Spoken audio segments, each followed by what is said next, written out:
prepared yet. You need to try and pick off the units as... Look at the shields on the Martin. Oh my god, the drone's gonna take him!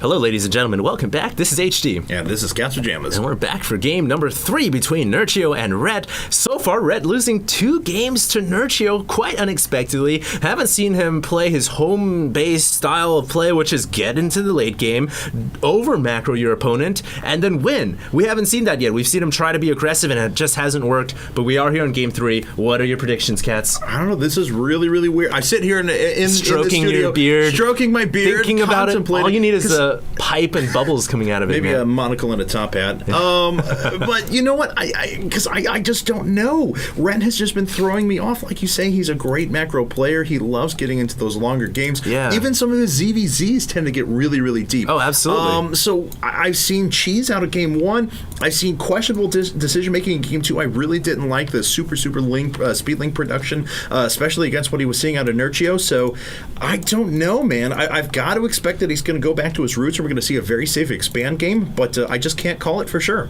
Yeah. Well, you mentioned that Rhett may have made a questionable decision with those speedlings, but you have to remember that, we're the casters, we're sitting here, we saw the Baneling Nest coming up, so yes, it was a very poor choice due to Nerchio getting that Baneling Nest. However, the ramp there, he saw the Baneling. So, I'm not sure if he saw the Baneling Nest. So assuming that he didn't see the Baneling Nest, actually that's a very interesting play because most Zergs in that situation, once they try to play that catch-up, they're going to go for roaches to try to, cover the ramp and then just drone up behind that. Either they're going to really try to mass drone or they're going to get a couple roaches and then drone up behind that. So I think Rhett was hoping that was what Nerchio was doing. Unfortunately, I think Nerchio may have outleveled him. And we see almost a repeat of game number 2 here. Now, Nerchio picks up on the expansion a little bit faster because the walk distance between natural and natural is a little smaller.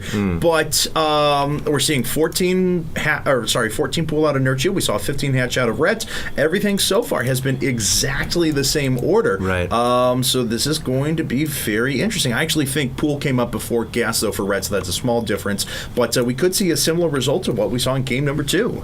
It's very well possible. You have to also keep in mind that this is Crossfire, and Crossfire, it's a map where we like to talk a lot about Terrans and Protoss due to the map terrain and have inherent advantages against Zerg. So with Rhett choosing this map, I can't help but wonder that he's going to try to use units that have good effect in area of effect units such as the Infestor, and I can't help but wonder Rhett is probably going to try to go for a macro game here. I mean, he's already opened up with the hatch first, and I think he's going to go right into Infestor play as soon as possible. And you know what I can't help but wonder? Why I haven't said Crossfire already, but there it is nonetheless. We have a few links coming out now. I had that game as a kid.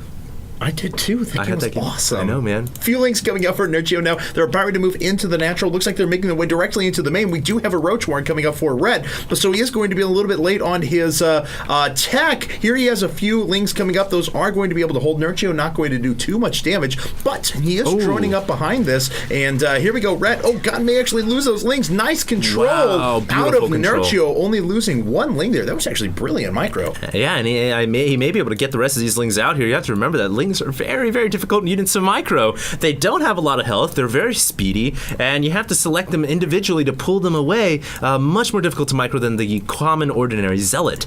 So Nerchio gets out of there with a couple more lings intact. That's impressive. And that's huge because Rhett will have to catch up, so to say, by producing an additional pair of links, or just produce a lot of roaches. And wow, Rhett is making a lot of roaches here. Cats, I think he may be going for some kind of a mass roach ling attack here.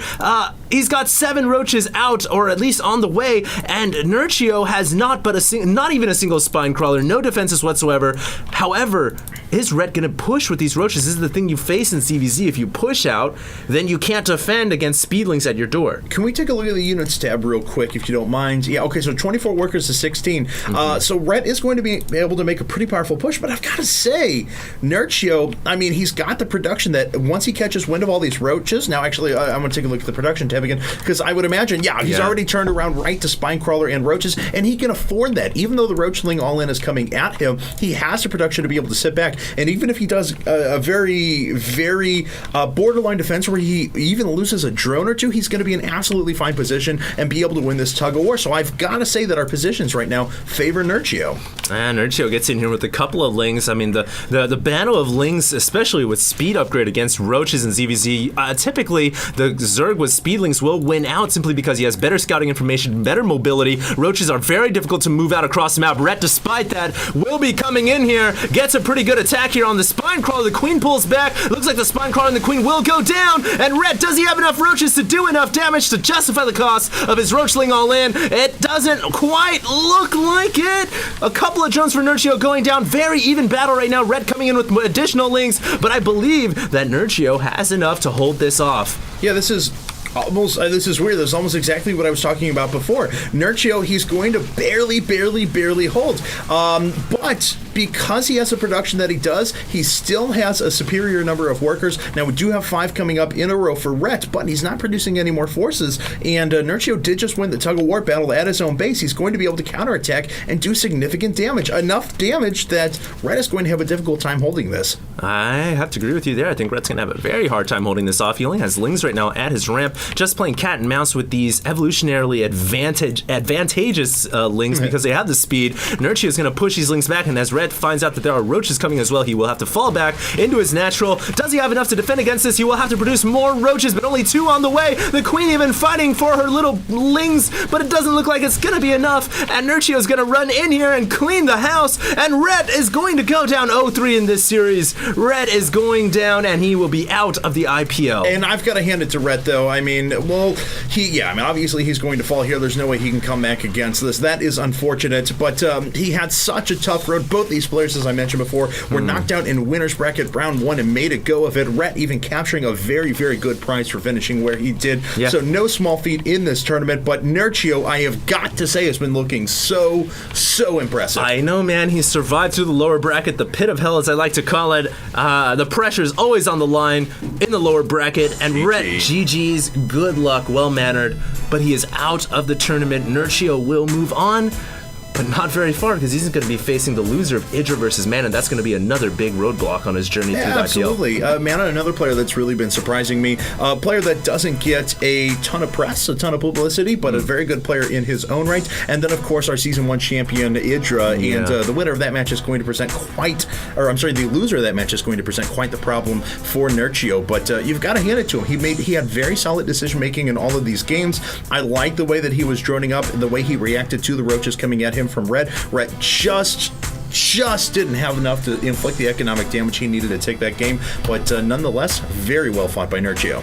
Absolutely. Well, we hope you guys enjoyed that match. Rhett has now lost in IPL, but Nerchio will move on. And if you guys want to check out more games, make sure to follow us on www.ign.com/IPL, as well as Justin TV, YouTube, Facebook, and Twitter. Yeah. Facebook and Twitter. We're at IGN Pro League on any of those. We also have our own personal channels, and we do really appreciate whenever you check those out. You can find me at twitter.com/CatsPajamasSC2 or youtube.com/CatsPajamasSC2. You guys can also find me at youtube.com/HDStarcraft. Thank you again for tuning in, and don't go anywhere because Mana versus Idra coming up next.